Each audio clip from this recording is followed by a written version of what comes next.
Last question to the parents directly. మేము స్కూల్లో తల్లిని తండ్రిని గౌరవించాలి, బాధ పెట్టొద్దు అని చెప్తున్నాం. ఎంతమంది పేరెంట్స్ ఇంటికి వెళ్ళాక టీచర్స్ కి రెస్పెక్ట్ ఇవ్వాలని చెప్తున్నారు? అది మేము క్వశ్చన్ చేస్తున్నాం. యాజ్ ఎ టీచర్స్ ని గౌరవించాలని వాళ్ళు చెప్పాలి, మోటివేట్ చేయాలి.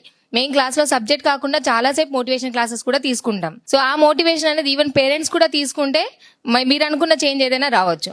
ఖచ్చితంగా నేను ఇందాక కూడా చెప్పాను, అమ్మ నాన్న టీచర్ ముగ్గురు కలిస్తేనే పిల్లాడి జీవితం బాగుపడుతుంది. తల్లి గనక పిల్లాడి ముందు తండ్రిని తక్కువ చేస్తూ మాట్లాడితే పిల్లాడి జీవితం నాశనం అయిపోతుంది, తండ్రి విలువ పడిపోతుంది. తండ్రి కనుక తల్లిని తక్కువ చేస్తూ పిల్లాడిని హైలైట్ చేస్తూ తల్లిని తక్కువ చేస్తూ ఉంటే తల్లి వాల్యూ పడిపోతుంది.